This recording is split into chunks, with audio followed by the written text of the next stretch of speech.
Ni nyuma y'uko umutwe wa M23 ufashe umujyi wa Goma mu gihe gitoya cyane ugafata n'ikibuga cy'indege cyo muri uriya mujyi wa Goma. Noneho kuri uyu munsi uyu mutwe wa M23 utanze itangazo rikomeye rwose uvuga yuko vuba aha ngaha ibiri gukorerwa muri uyu mujyi wa Bukavu nibikomeza uyu mutwe wa M23 ugomba gukora uko ushoboye kose ugafata n'uyu mujyi wa Bukavu. Ese koko ibingibi biraza kugenda gute? Ibingibi uyu mutwe wa M23 uri kubona uri buze kubigeraho? Reka bari byo turebera hamwe n'iki kiganiro uburyo uyu mutwe wa M23 impamvu urimo ugenderaho uvuga yuko ugomba gufata uyu mujyi wa Bukavu. Reka bari byo turebera hamwe muri rusange. Nimba ari ubwa mbere ugize kwica no kora subscribe kugira ngo tujye dura mu biganiro bigiye bitandukanye.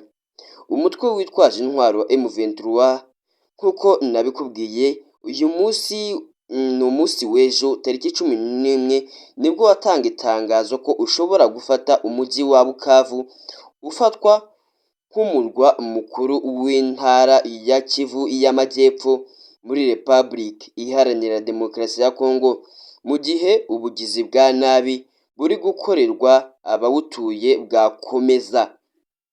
Umuvugizi wa M23 ku rwego rwa politike Lawrence Kanyuka kuri uyu wa 11 umunsi w'ejo Gashyantare 2025 nibwo yazaga gatangaza ko ingabo za Republic Iharanira Demokarasi ya Kongo n'abo bafatikanyije nazo bakomeje gukorera amarorerwa abatuye muri Bukavu arimo kubica no gusahura imitungo yabo.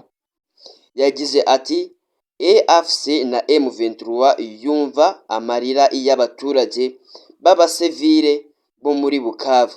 FARDC n'ingabo byifatanya n'ibikomeje gukoresha abasivile amarorerwa atavugwa arimo ubwicanyi no gusahura ko ku bwinshi.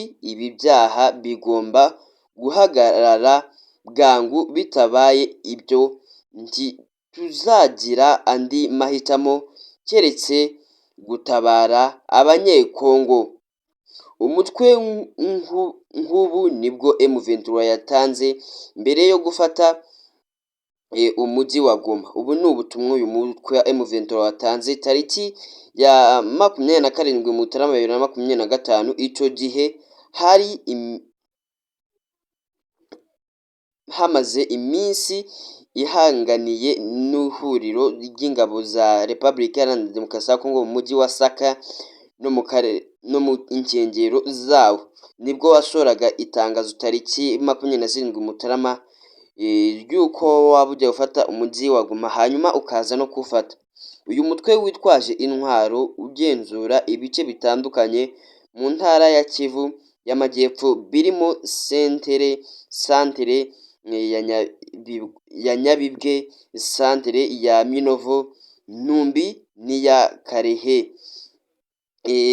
n'inkengero z'ikibuga cy'indege cya Kivumu bitari kure cyane ya Bukavu. Nubwo ingabo za Republic Iharanira Demokarasi ya Kongo n'iz'u Burundi zikomeje kongerwa muri iyi ntara kugira ngo zirinde Bukavu gufatwa, abakurikiranira hafi iyi ntambara bagaragaza ko M23 ishatse gufata uyu mujyi byayorohera nk'uko yafashe Goma, kubera yuko uyu mutwe witwaje intwaro wa M23 ufite imbaraga nyinshi rwose urimo ugenda ukorera. Iryo ni itangazo rishya uyu mutwe wasohoye uvuga yuko vuba aha ngaha ugiye gufata uyu mujyi wa Bukavu. Reka turebe koko tunabihanga amaso nimba uyu mutwe wa M23 uri bufate uyu mujyi wa Bukavu.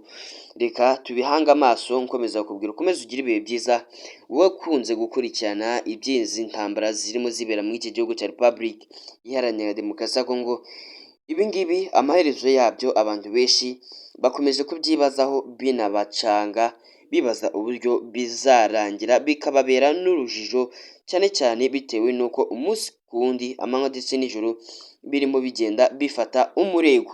Uracyari kuri Rwanda ni Future, kora subscribe kugira ngo tujye tubana mu biganiro bigiye bitandukanye. Njye Ntakirutimana Obedi, cawu cawu, ukomeze kugira ibihe byiza.